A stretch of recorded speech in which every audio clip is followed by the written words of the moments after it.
Hello and welcome back to another session of the Young Saints Virtual Conference. My name is Kurt Frankum, and today I have the opportunity to sit down all the way in Cleveland, Ohio area, Mark McConville. Did I say your last name right, Mark? You did. You got it right.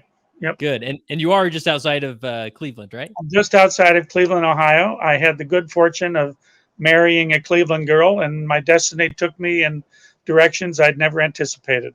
Nice. So where are you originally from? Rochester, New York. Oh, nice. Very Yeah. cool. And my mother was Canadian. So um, I have a bit of, I'm half Canadian, let's say that. Oh, good.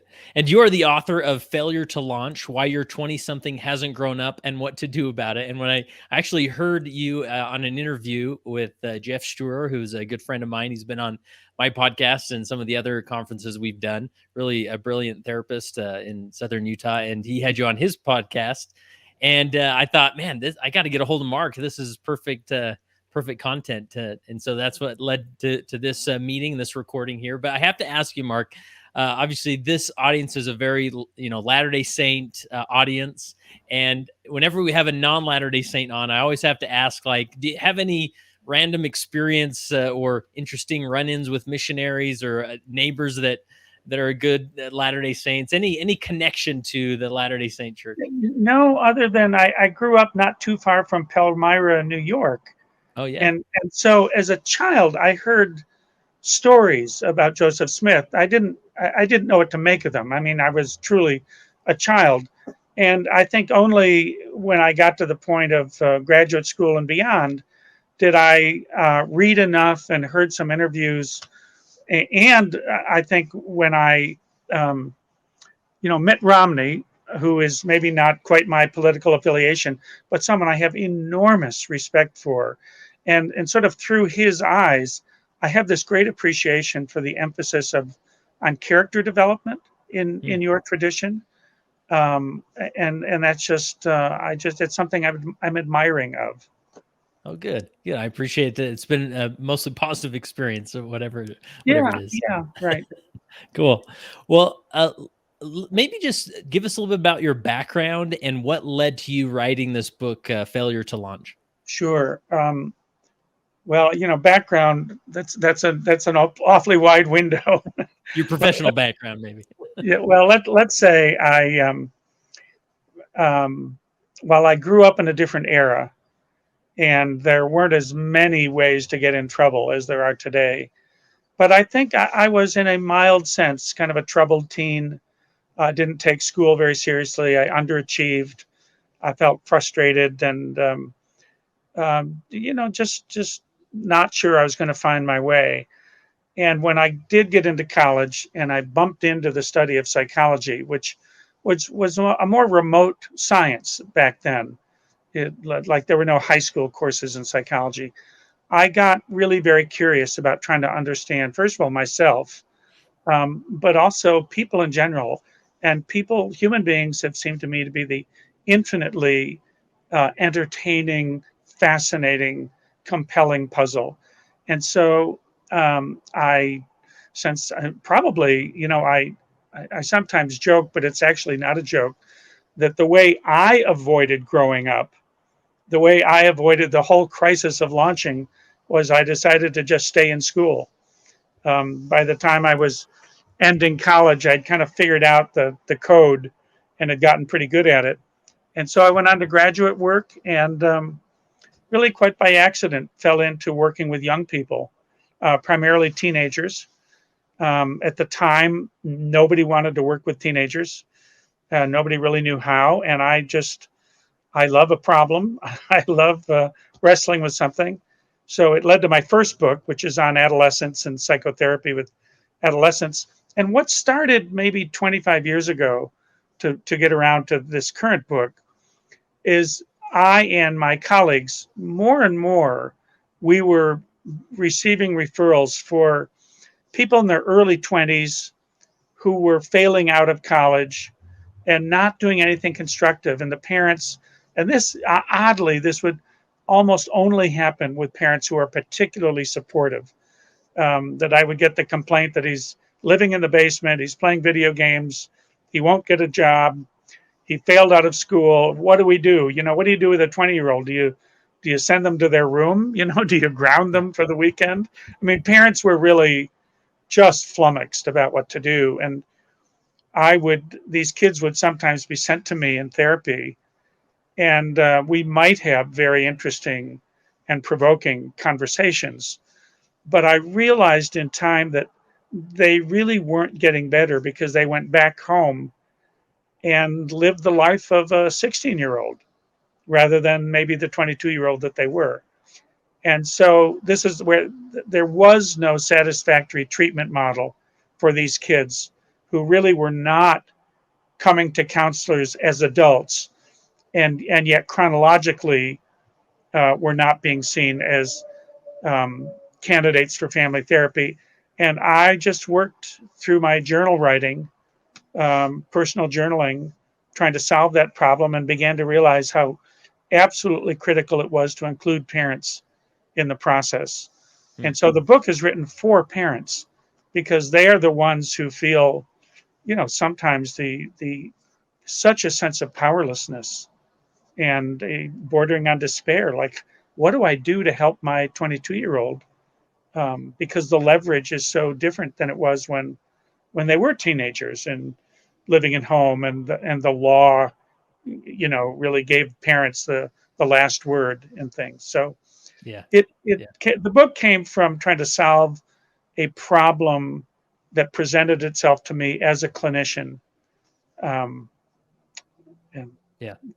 And I would imagine, I mean, most generations would think back to their, developmental years, especially that, as they're aging into adulthood and think, yeah, I was sort of crazy, or I was sort of lazy then, or I was wandering. I didn't really know. But I mean, is it different now? Is the problem getting different as far as it's becoming more difficult for those teenagers to grow into adulthood? yeah, I think so. I think it takes a lot more. For one thing, adulthood is more daunting. Every economic trend line, real wages have not kept up with cost of living. The cost of housing is significantly greater. Um, when and I'm a generation ahead of you. When I graduated from high school, I could have taken the bus across town to Kodak and gotten a job that would have given me a substantial living wage. I would have bought my first car by the time I was 19. I could have put a down payment on a small house by the time I was 20 or 21. Um, those jobs, that manufacturing economy, doesn't really exist today. We're now in a service economy where you want to enter the adult world and be a viable contributor, you need a lot more education. So even getting a college degree, for some people it's enough, for others it's really not. They need to go on and specialize. So those demands of preparation for being kind of fit for the adult world, I think, are much more extreme. Um, Probably somewhat more so than when you were that age. Certainly much more so than when I was that age. Yeah. So it may be a grandparent could look at their grandchild, that's 18, 19, and think, all he's got to do is go out and get a job, or, be a little more active, and then it'll work out, because it worked for me. Right. But that may not always be reality nowadays. I think that is a mistake that parents and grandparents have been making probably for millennia. Yeah. What do you mean you can't? You just pull yourself up by your bootstraps. Um, but it's more Yeah. complicated than that. Yeah, for sure. And we were talking a little bit before we recorded. You're a little bit familiar with our missionary program, where we have when a young man is 18 and graduated from high school, he has the opportunity to submit his application to go on a mission, and a young woman, when she's 19 and obviously graduated from high school, can do the same. And it's interesting to sort of see, to monitor this tradition we have as a missionary. Like 21 years ago, I was 19, and I put my application in and served a mission. I had gotten a year of college in beforehand, and it was really difficult for me, but it was just a remarkable opportunity. By the end of those 2 years, I came home as a much more mature adult, ready for that next step of adulthood, and really, moving on with my life. And now, for whatever reason, as people and I'd be maybe wrong. I don't have all the statistics and whatnot, but it seems like these youth like that used to be a really good healthy bridge, but now that bridge seems maybe too long or too difficult for to expect an 18, 19-year-old to wander into that and do okay. And so a lot of parents sort of send their missionary out, cross their fingers, and literally pray that they Yeah. make it for those 2 years because they know it can be a good opportunity, but they're afraid that maybe it's too much. What thoughts come to Yeah, mind well, I about around do. that tradition? Well, certainly there is some evidence that kids are, in terms of traditional um, characteristics of adulthood, independence, sort of moving into financial independence, independent decision making. It's taking longer to establish those traits for them to emerge. The kids are growing up more slowly. Now, in some respects, there's some good aspects to that. Today's 18-year-olds are more likely to be close with their parents, to sit around the dinner table and participate in conversation than, say, when you were that age, or certainly when I was that age. Um, so um, I think it's taking longer for kids to be kind of ready to step out into the adult world and to participate in it, even in a provisional fashion, like being on a mission. Um, so yeah, Yeah. there's a lot of evidence that suggests kids are taking longer. I'll give you a statistic that I think Okay. is, to me, it's my favorite statistic in all of behavioral science.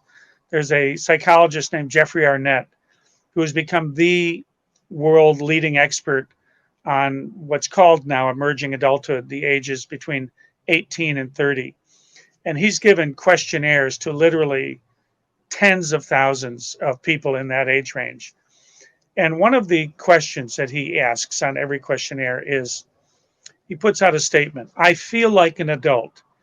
And then he gives a 5-point scale: hardly ever, some of the time, half of the time, much of the time, most of the time. And here's the statistic that I just fell in love with: it's not until 26 and a half years old that half of the population reports feeling like an adult half of the time.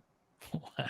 Right. So this Wow. this subjective transformation of I feel like a grown up, at least a lot of the time, and which equates to saying I feel like I can take myself seriously. And if we look over the broader span of history, um, in when I was in that stage, coming from my late teens into my 20s, adulthood was not defined by your subjective identity or feelings about yourself. It was defined by these critical life events.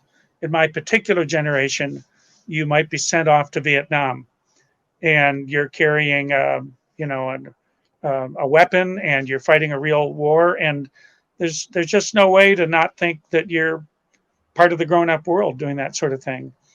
Or the age for marriage was much younger when I graduated from college. So, by the time I was 24, I had 2 children and a family to provide for and take care of. Now, I may not have subjectively felt like an adult, but it never occurred to me to wonder about that. Hmm. I Yeah. just thought of, how am I going to take care of business here? So being an adult then was defined more by these benchmark events that made you didn't go into the subjectivity of it. Today, those benchmark events, people are getting married later. People are staying in grad school education. The other thing that's very, very interesting is that today's parents of young people, this is a huge plus and a small minus. The huge plus is they are by far the most supportive generation of parents in history. Mhm. They really look after their kids. So I'll give you just a textbook example. If, let's Okay. say, you're a 14-year-old eighth or ninth grade boy, you have the misfortune of having a learning disability. Maybe reading is rather difficult for you. Maybe organizing your work is very difficult for you.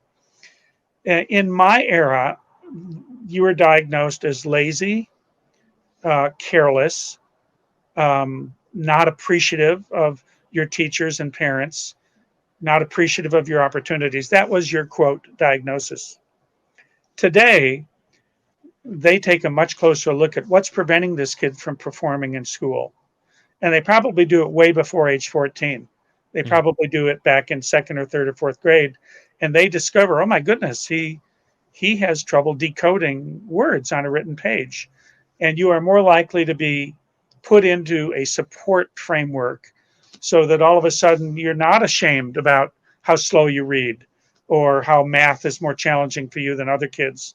So that kind of support means that today's young people have a much greater chance of becoming competent students than, say, the same brain functioning as certainly when I was young, and to some extent when you were Yeah. young Yeah. as well. So that's the real plus. And you can look at it. I have grandchildren who are been they're wonderful students, but also committed athletes. And I grew up in an era when you made your own team. I was the coach and general manager of my grade school football team, and I called other schools to get games. Now, I Oh, understand. wow. I grew up in the late 1700s, but so I watch my granddaughter, who's a very committed soccer player.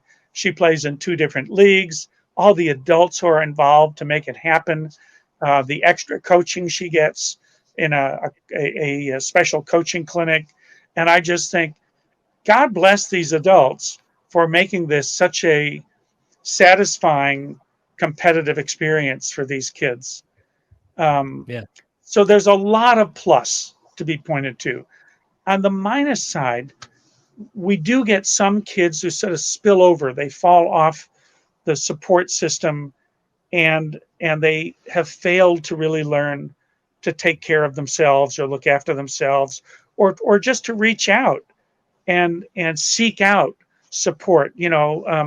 I talk to many college students who are reluctant to approach a professor to say, "Can I meet with you? I'm just confused by this material," because they've had 18 years of life experience where the adults reached out to them, Right. right? Where the teacher came up and said, Kurt, could we talk after class? I was a little concerned about your last quiz, right? Yeah. And Yeah. and you find yourself sort of recruited into some informal tutoring that you may not have. But today, I mean, once you get beyond that sort of controlled world of high school and family, that ability to go out and seek support on your own is a critical skill. And I'm just giving that as one example of Yeah. kids who haven't developed sufficient independence.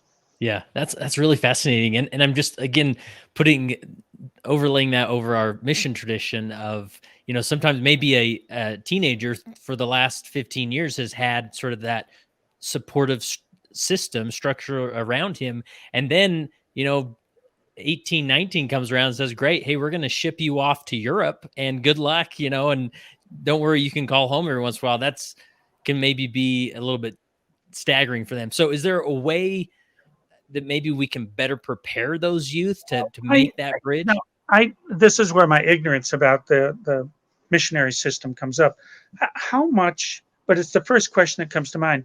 So when that kid goes off to Europe, how much of a local support structure is there for him or her?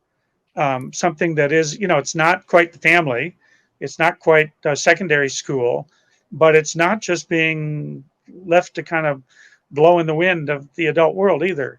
Yeah, no, that's How a great is that? question, and it really depends on, I guess, the location. Generally speaking, every young missionary goes to a mission that's run by a mission president and a wife, and so they're sort of the mother and father of the mission of maybe say 300 missionaries at a time, Oh my and so goodness. they can always reach out to them and say, "Hey, President so and so, I'm struggling with this or that," or they'll have regular interviews. But generally speaking, day to day, it may be, uh, you know you as the missionary, you're always assigned to a companion, but you're in the jungles of Peru and you're knocking doors day to day, so that Heavens. support may not be there. And you get a call home once a week, on Yeah, Zoom or whatever to touch in with family. But it can feel it can be very dramatic shift in life. sure. Well, I'm just speaking as a psychologist. Sure. I'm not commenting on on religious traditions or training, but I would want to see more structure. And I mentioned to you before we started the interview, my two children went and did a kind of missionary work in Mhm. a under the umbrella of a religious tradition, but they did it post college. So for Mm. starters, they were more like 22, 23, and they were put in. And now they weren't sent to the jungles of Peru. I want to tell you Yeah. that they were sent to the apple orchards of Yakima, Washington, and to the inner city of Portland, Oregon. Yeah. But they And were we sent them there too. So yeah, so they were part of a community of maybe 6 or 8 other young people, and there was some while they kind of ran their own community, there was adults sort of popped in, and they did some in-service training, things that so there was some adult oversight, but it wasn't it wasn't micromanaging. yeah. So I just, as a developmental psychologist, I like that idea of, well, they're on their own, but not completely on their own, Mm. and they're part of that sense of being part of a group of others. I think I know I would have been terrified to do it at 22 or 3. I can't imagine that I could have done it at 18. Yeah. Um, Well, yeah. I mean, let me tell you, my first 6 months of my mission, I was a very homesick boy, that's for sure. uh-huh. But over time, I got used to it, and look, with hindsight, it's a great blessing. But the principle I'm taking away from what you're saying is, especially these mission presidents, they have a lot of autonomy and maybe the support they offer and structures and whatnot. And so maybe just being aware of how supported these individual missionaries feel may help you decide what area to put them on in. Where maybe I'm going to put them in an area that has a lot of missionaries where Yeah, they get together often or whatnot, and yeah. just being aware of that support. I'm a huge believer in the importance of community for the human condition, and we Yeah. could certainly say a religious community serves a lot of that. But I see when I see, let's say, a young college grad today, um, and let's say he graduates from school in Cleveland and he's taking a job in Chicago. My first question is, do you have community there? Hmm. Now, that may mean extended family. It may mean, oh, I have several of my college friends. We're from Chicago and I'm going to be around them. It may mean, well, I'm going to work for a company that hires a lot of new college graduates. But to me, the presence or absence of community is one of the critical variables in predicting success in that enterprise of going off and starting a new phase of life. Yeah, that's really helpful. And what also comes to mind is, there's also, even though they may be in the jungles of Peru, they are surrounded maybe or in touch with local members of the church there who are Mhm. feeding them dinner and these types of things. And Yeah, but sometimes it can be hyper focused on, how many people are you teaching? How many new people are you bringing to church? But to maybe see more value in just being surrounded in a community that isn't your home community, but it's still community nonetheless, and that will be a good support to them while they're in the middle of the jungle, right? yeah. I mean, I think the sort of productivity is important. Going off to college, we want to know how are you going to class? Are you learning? Are you being successful? But there's this other dimension of how do you feel about being on your own? Yeah, What do you do when you're on the edge of a panic attack because you've got a big exam coming up? Who do you go turn to for that kind of emotional support? And to me, the presence or lack of that is a big part of what gives people the courage to yeah, push themselves. that's really helpful, really helpful. So I'm curious, just in those, what about those teenage years or those late teenage years, as that they're maybe a junior or senior in high school, and you think, I want to make as a parent or a church leader, I want to make sure these individual youth are ready for the next step in life. Is there any hard and fast rules that you default to, or general advice that you give Yeah, for those adults? yeah, I do. I have a model. In fact, this is the subject of what I hope will be my next book. Oh, cool. I look at, developmentally, there there's a tremendously broad literature on the developmental stages that kids go through, but nobody has written about the developmental stages that parents or that parenting goes through. Mm, And so I have given that a great deal of thought. So I look a lot when I see teenagers who are struggling. Of course, there are some teenagers that really profit from having a counselor or a mentor or a priest or a minister or a rabbi, some adult that they can turn to for support. But I always look at the parents and I say, well, what can the parents do to really promote this developmental process? We expect our 12th graders to be a lot different and a lot more self-reliant than, say, our 8th or ninth graders. So I watch parenting through across this spectrum, and I'll give it to you in a nutshell. There are three primary ways. There may be 100 others, but three primary ways that parents influence their children. Influence the way they behave, the way they think, the way they act. One is supervision. So if you're the child and I'm the parent, I'm the boss. Now, I may have a very gentle touch in doing that, or I may be a bit of a drill sergeant, but the fact is, it's time to turn the TV off and it's time to go upstairs and take your bath. And light's going to be out by 9 o'clock. And that's the way it's going to be because that's what we do in our household. I'm the mhm. supervisor, right? Right. That's really critical. When we find parents of younger children who can't do that, you inevitably have trouble. Hmm. Now, when your kids move into their teenage years, that that begins to create some problems. Yeah. When you say to your 16-year-old, "Okay, time to turn off the TV," you can say it, but you may get some pushback. So the second parenting skill that we use with small children, but it becomes critical in the teenage years, is negotiating. Right? So negotiating might be as simple as, "All right, finish your show.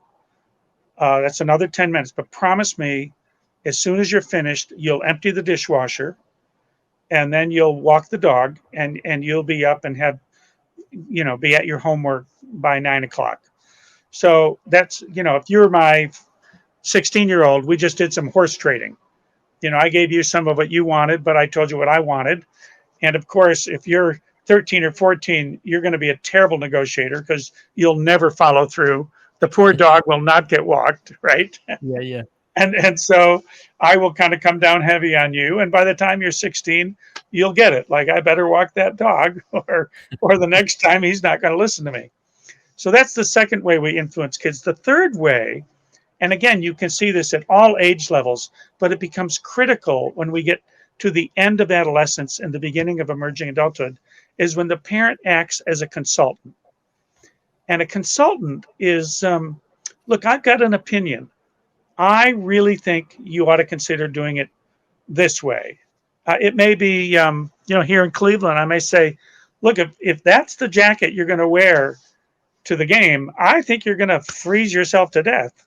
And no, you insist. I say, all right, I'm just telling you what I think.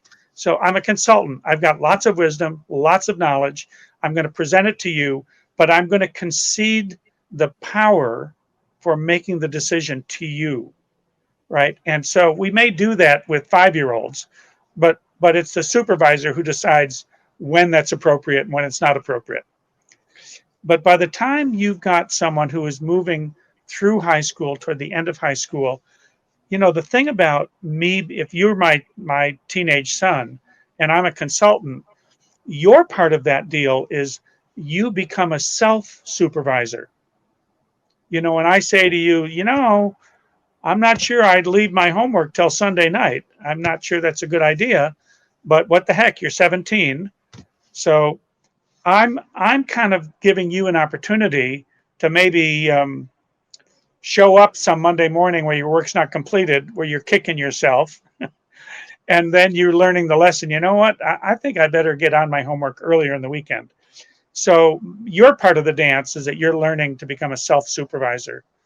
And my part of the dance is I'm learning to take a step back and give you that opportunity. Now, the challenge for me as a therapist or as a parent guide is where the parent wants to take a step back, but the kid is not stepping up to the plate and beginning to self-supervise or self-manage.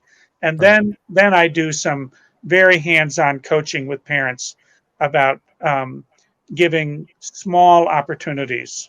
You know, okay, I'll let you finish your watching Monday Night Football. You know, I'll let you finish it, but you got to promise me that when you get up tomorrow morning, you're not going to be a bear and terrorize your younger sister in the kitchen. You're going to be serene and polite and be up on time. And when the next morning you fail to do so because you only got 6 hours of sleep, we're going to put that off till next Monday night, because next Monday night, when you ask me, oh, I gotta see the Packers play, I'm saying, buddy, that's not in the cards. I Yeah. made that deal with you last week, and you tortured all of us Tuesday morning at breakfast. So Yeah. sorry, the TV goes, so I'm teaching that teenager the lesson, the value of making a deal and then keeping your end of the deal. And if you've learned that lesson by the end of high school, you're going to be pretty good at. I know I have to take initiative. I have to follow through on commitments that I make. And part of what kids learn in that process is that since I'm more of a consultant now, I'm not going to impose my will on you, but you may come to me and say, "Hey, Dad, would you read my essay? I want to, I know you're really good at spelling. Would you?" So now you learn the act of seeking out Yeah. resources and its support. And if you've got a kid who's at the end of high school and they can self-supervise, they tend to use adults as resources rather than as policemen, right? Then you've got a kid who's probably ready for that next step. Yeah. I'm a, One dynamic we always try and stimulate in our Latter-day Saint faith tradition is we hope individuals feel, or youth feel comfortable reaching out to their youth leader or to their bishop, especially if life's tough, or maybe they're struggling with pornography, or other unwanted behavior, and maybe their parents are really shaming, so they don't feel comfortable there. But we hope that they reach out to somebody, and it sounds like more and more we want to encourage, as they mature, you sort of you set up that consulting dynamic. But any thoughts as far as like helping them feel comfortable to reach out to adults that are outside of the parent relationship? yeah. Well, in one of the things I outline in the book, and I drew this directly from my work as a therapist, where I asked myself, so what are the things I end up working with these kids on that seems to make a difference in the course of Mm. counseling? And I came up with three. This is what developmental psychologists refer to as a developmental task. A developmental task is the thing you need to master at this stage so that you can go on to the next stage. For example, if you've got a toddler, we know they have to master bowel control, because if they don't, they're not going to preschool, right? Mm. And in preschool, they've got to master rudimentary socialization, because if they don't, they're not going to kindergarten. So each stage has those tasks. And the tasks in the transition from adolescence to emerging adulthood, three primary tasks, and you've just named one of them. One of them is managing administrative responsibilities, the nuts and bolts of meeting deadlines, scheduling appointments, rescheduling appointments, getting your library books in on time, paying that parking ticket, all those sort of no fun but necessary things.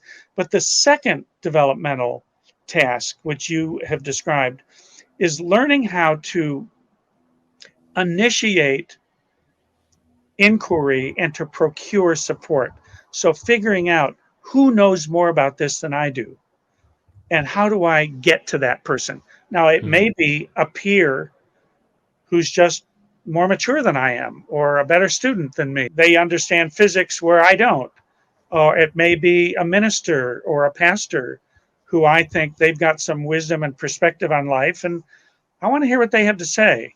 And learning to do that, to take initiative, is one of the most critical learning things. When I run into these kids who have indeed failed to launch, one of the most common findings is they won't reach out to people. Either they're ashamed, they have a mistaken notion that to be grown up means you do it all on your own, Hmm. which could not be farther from the truth. Right. That true adulthood is not really marked by independence, it's marked by interdependence. You know, you and I are a team. I count on you, you count on me. Right. So it's you know, what can you do about that? You can always ask thought-provoking questions. Who do you think knows about this? Hmm. I don't know what I'm supposed to do to go to the college register to change this class. Do you know anyone else at school who's done that, who dropped a class and signed up for another one? Well, yeah, there's some kids on my floor who have done it. So why don't you go down and ask them how to go about it? You know, Yeah. I mean, it's that the more directive you are with that kind of kid, the more they resist. Don't tell me what to do, you know, that kind of thing. But asking the sort of innocent question, I wonder if anyone knows more about that. Like, who Yeah. would be a good person to ask? And so that may be something that you're even practicing in high school years, right? Like, you know, Absolutely. right. That's one of the things in um, the marker event in the schools where I consult, and these are these are secular private schools with a very high value on education and college admission. So that's kind of their profile.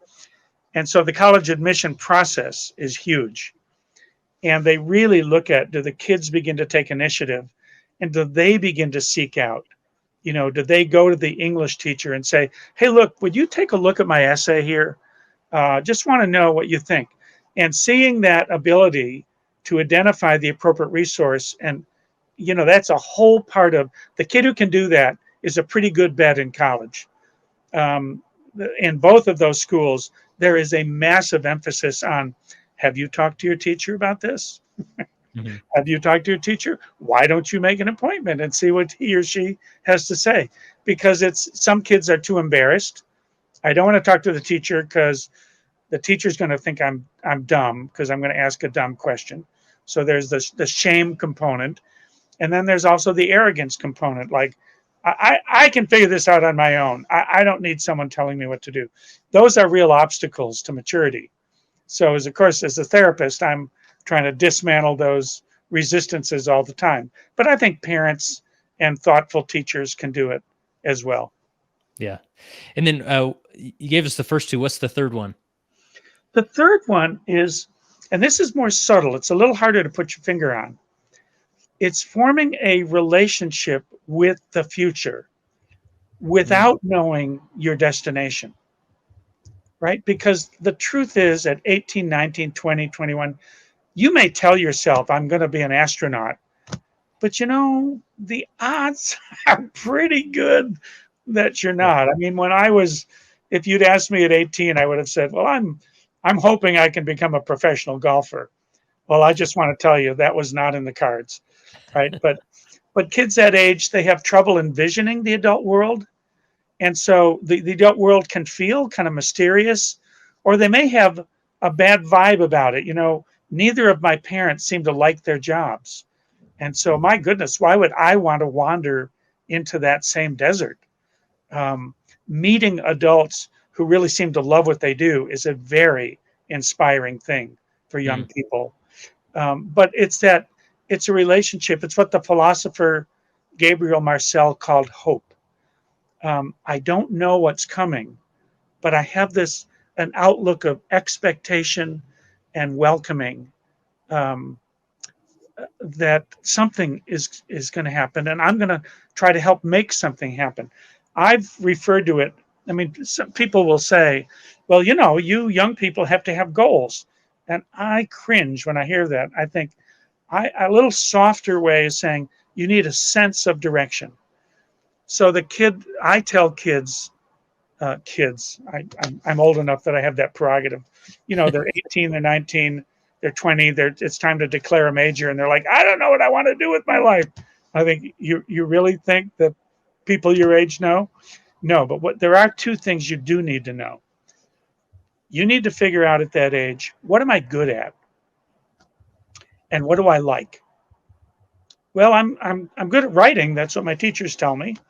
Okay, it's good to know. Do you enjoy it? Well, yeah, actually, I do. Um, so we're figuring out what you like and what you're good at, and you don't need to know where that's going to take you. You just need to make your post-secondary education as interesting as you can. Um, Even people that get on, I mean, there's a very interesting piece of research. I mentioned, the age when people begin to feel like, well, maybe I'm an adult. There was a piece of research where same guy, Jeffrey Arnett, identified people in their 40s and 50s who, when given the question, I love what I do for a living, I can't imagine doing anything else. And in his research, that was about 17% of his sample size, of his sample. So what he did is he pulled that 17% out and he interviewed them, a life history interview. Tell me about yourself. Tell me how'd you get into this field. I want to know the path that you followed to become a youth minister. How did you arrive at that? And it's almost always an interesting story. But what he found is that people that had found that niche that just seemed so like, this is me, the average age at which they discovered it was between the ages of 28 and 32. Holy cow. Yeah. And so Wow. that's a very common misunderstanding that young people have. And then they feel bad, like there's something, I'm behind the pack. I'm behind schedule. And even if you look at people who are in dedicated training, like medicine, you may be in pre-med at age 19, but you don't figure out that you want to be a pediatric oncologist until about 30, when you're doing your residency rotations and you figure out this is the thing for Yeah. me, right? So Yeah. it just takes, there's a lot of growing up that happens during the 20s, and Yeah. people, for the most part, on average, this is our Nets research, people aren't really ready to make those long-term life commitments. This is my life's work. This is the relationship. This is the person I want to be buried next to, right? Those kinds of the depth and maturity of making those commitments doesn't typically come until around that age. Yeah. I'm surprised by that statistic, but I guess if I sit and think about my own professional journey, I graduated in marketing and had a few jobs and things during my 20s, but it wasn't until I was about 30, 31 till I landed in this current profession that has become what I enjoy most and will probably do for a while. So Yeah, amazing how that's reality. So it really is. I remember when I read that statistic, I said, well, not so for me. I was a psychology major at age 18. And then I thought, oh, wait a minute. When I was 26 or 7, I was going to be a university professor. oh yeah. But that fell through, and I got this job at a mental health center, and nobody wanted to work with teenagers. And I said, what the heck, I'll do it. And Yeah. and how old was I? 30. Oh, nice. Yeah. Yeah. So, and another principle that sort of comes to the surface for me is you talk about that if there is maybe a church youth leader who's striving to be a good mentor, it may make sense for them to take time to say, "Hey, do you want to hear about my journey? I was 25 and I didn't know what I wanted to do, but this is sort of what happened," and that sort of gives them a hope of that it's Yeah, going to work out for you. you're absolutely spot on. I think that can be very comforting for young people. I try to tell them, look, you think the road to your future is like a highway. And I said, no, no, no. It's more like a climbing wall. You know, Hmm. you're trying to find your first foothold and your first handhold, and then you're like, okay, where do I go from here? Oh, okay, reach up here. All right, and that is the progression that most of us went through something like that. Now, occasionally not. My wife knew she was going to be a teacher when she was 10 or 12, and she just retired from a long and satisfying career as a teacher. But for most of us, it's more of a search and a scramble. We don't know what's really out there and what's available. Yeah. Yeah. You mentioned something about, goals in general. Because we have a tradition in our faith that during those youth years, we try and practice this, the act of setting goals, maybe a spiritual goal, maybe an intellectual goal. And sometimes it's more difficult than maybe it seems on the surface. So what advice would you give in general with setting goals with teenagers, or would you say don't do it at all? Maybe try a different Well, approach. I think there are goals that are not useful and goals that are. And the ones that are useful are usually on the near horizon. Hmm. So if I'm saying something like, um, I'll go to, where I'm more familiar is the academic terrain. And this, I want to get, I want to bring my grade point average up by this many points. I want to get an A in that philosophy course. I think that's a very worthwhile goal because I can start working on that this afternoon, right? Hmm. When someone says to me, "I want to be a Hollywood actor," I think, okay, it's wonderful to have aspirations, Yeah. but let's talk about how you might join your high school theater group and audition for, Waiting for Godot. Maybe you could go and get that from the library and start to memorize the lines. I like Yeah. goals that I can use them as, they pull me forward today. As far as the long term, I just don't. I don't know. When a 16-year-old says to me, "Well, I want to make a lot of money," I cringe. I Yeah. think, Yeah. Yeah. "Oh God, no! We have to save your soul here Yeah. first." Yeah, so it sounds like just the more you can bring them to present day or the closest to present day the goal can Yeah, be, the better, right? right. And I think of that longer term thing. That's where I use the word direction. Well, Mm, I'm studying. I'm preparing. If I really want to have a career on stage or in music, I'm taking guitar lessons. I'm forming a garage band with my buddies. I'm taking voice, whatever. I'm doing something that points in that direction. I may end up being a middle school band director. mhm, I really don't know what my destination is, but I may know that I love music or I love entertainment or I love computer science or I love literature or I love science or, well, get on that train and head west. You know, you, yeah, I often analogize to, I'll say to one of these kids, look, it's 1840 and you live in Philadelphia and you've had it with the East Coast and you have decided to head west and you have signed up on a stage, a stage line that's, wagon train that's heading out west. Now you don't really know if you're going to end up in Cincinnati, you know, you know, Kansas City, Salt Lake City, San Francisco. You don't yeah, know, but you're moving yourself in a direction that somehow reflects some essential value and something about your nature. If I'm a science guy or I'm a humanities guy, I know that's about my nature, and I want to head in that direction. yeah, awesome. Going back to these 3, sort of this framework with, managing admin responsibilities, and then the sort of this habit of reaching out and initiating support, right? Is that are there any, during those teenage years, any tips on how to practice that? Or I mean, what are parents or Um, leaders doing during those times? yeah, well, certainly giving your kid responsibilities is. Mhm. Uh, um, I'm old fashioned this way. That kids have chores, and that the Yeah, chores matter in some way. Like we can't really start dinner until you've emptied the dishwasher, or the dog has to be fed, or something that, look, you're part of this community called a household. So that's your starting point. But I think, um, with some kids it's very easy because they just are natural administrators. I swear I have a 13 and a half-year-old granddaughter that I think could run a small corporation.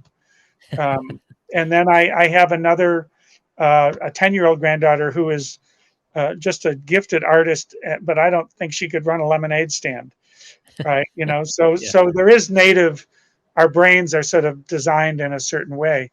So if your kid is a natural, you don't have to work hard at it. If your kid's not a natural, you as a parent really need to try to make opportunities and be prepared for failure.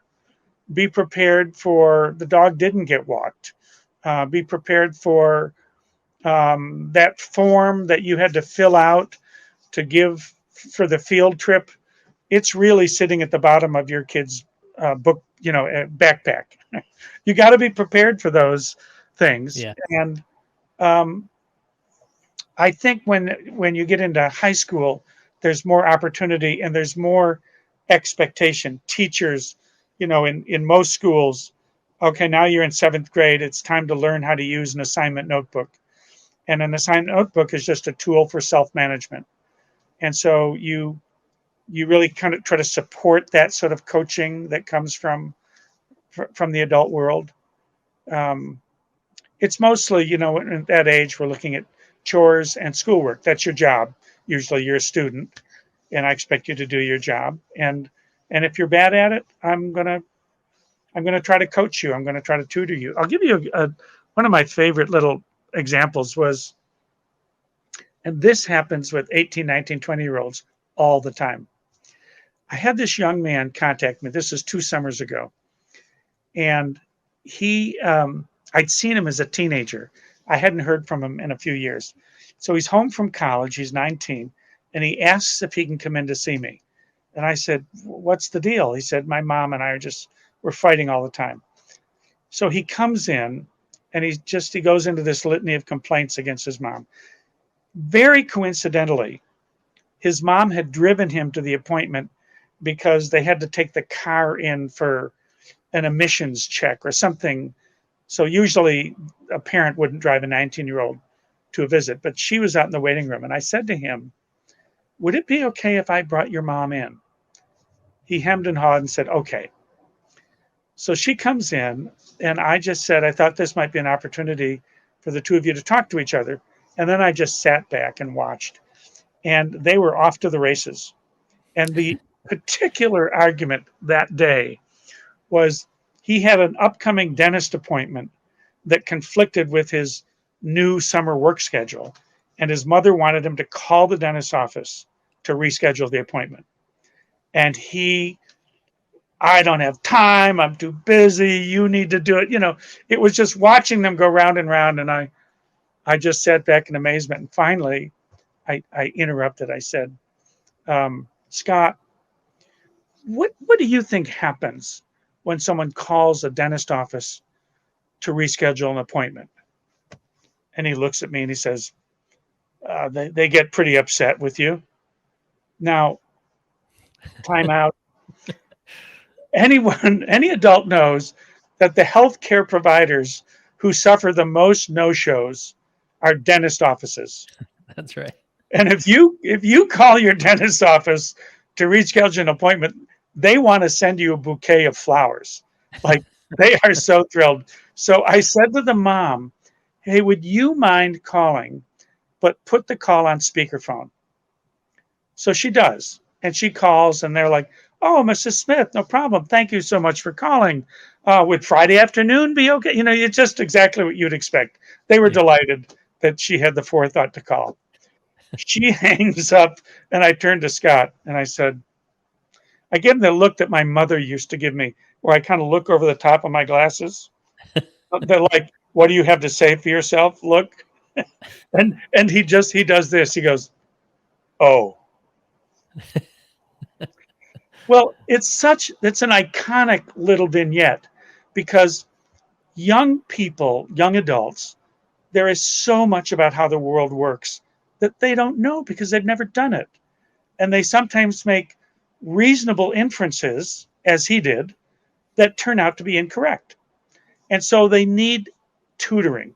And I say parents sometimes think, well, either I do it for them, I just call and reschedule the appointment, or I leave them on their own.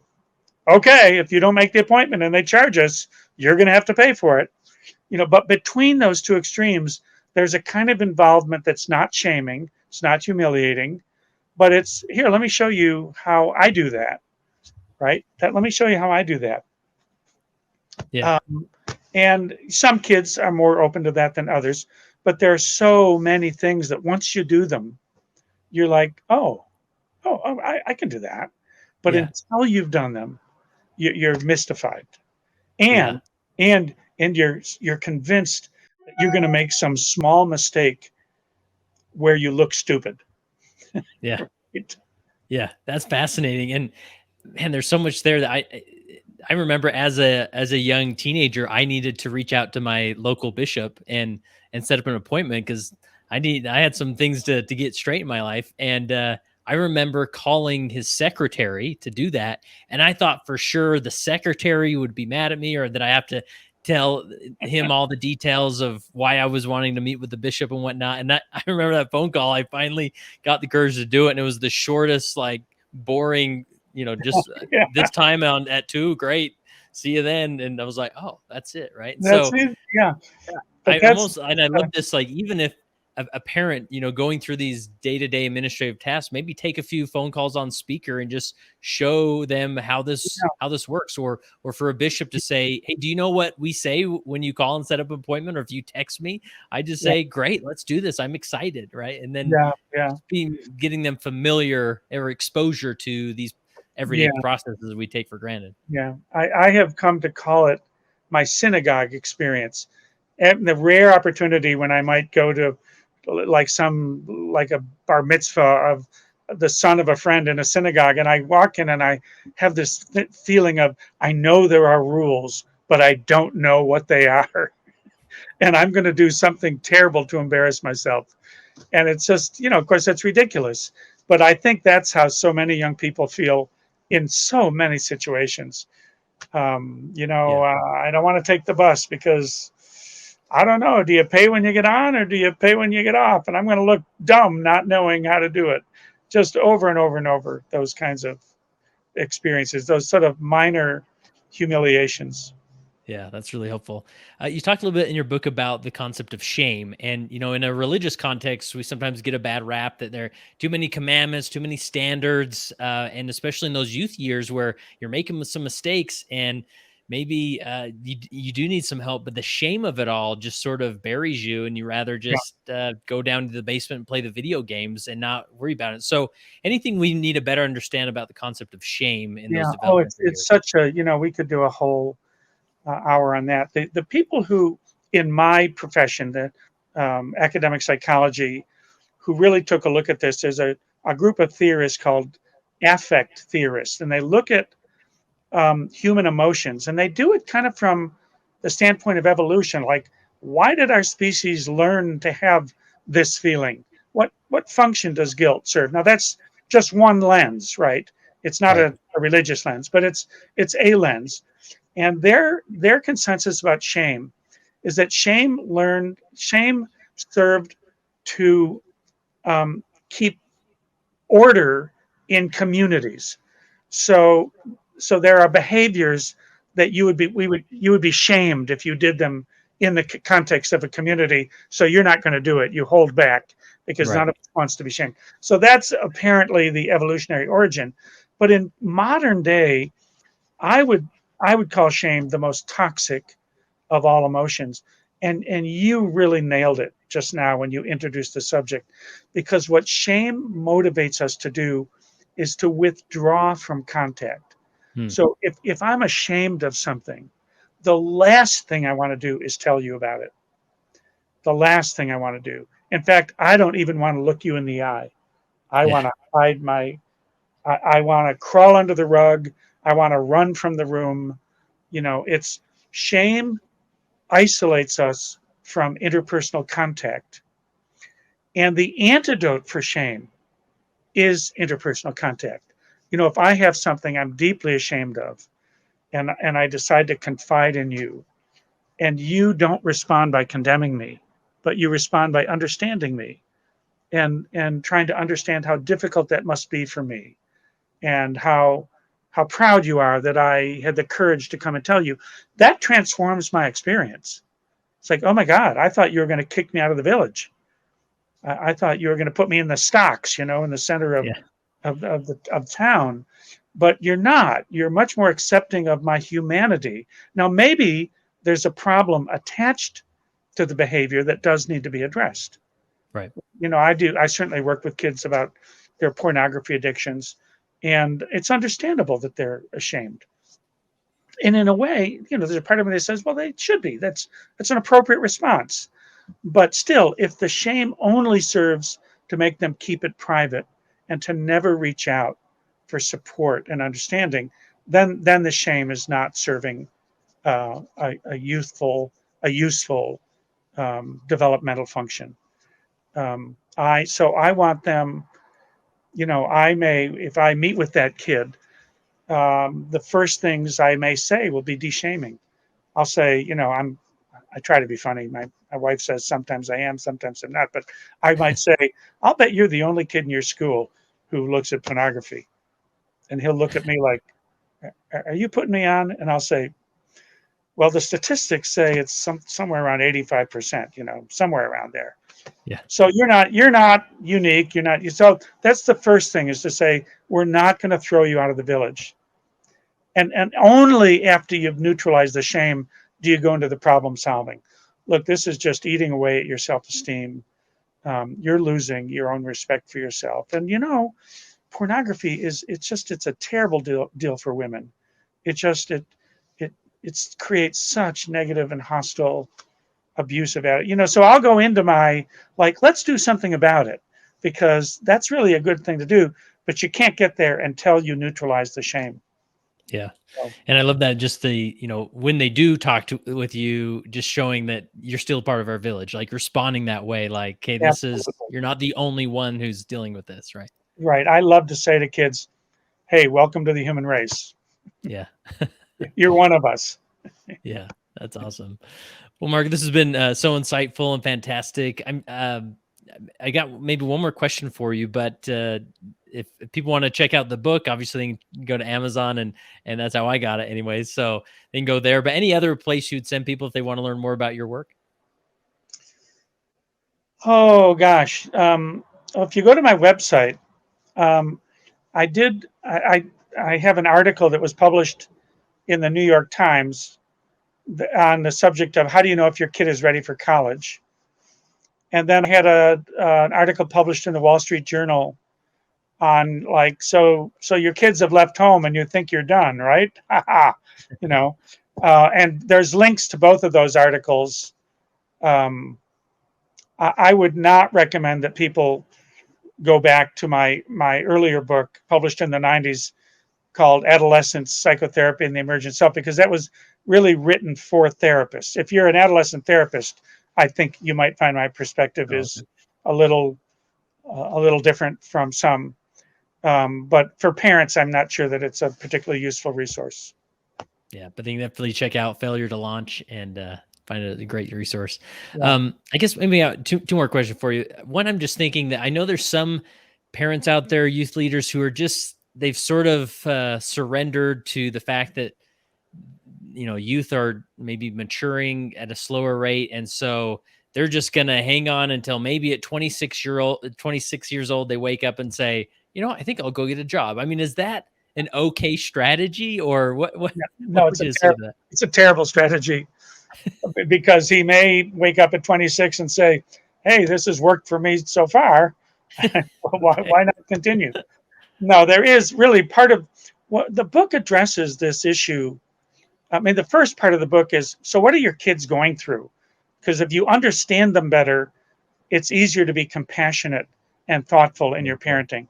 But the second part is, okay, given that your old repertoire isn't working, you can't ground them, you can't scold them, giving them lectures is usually counterproductive.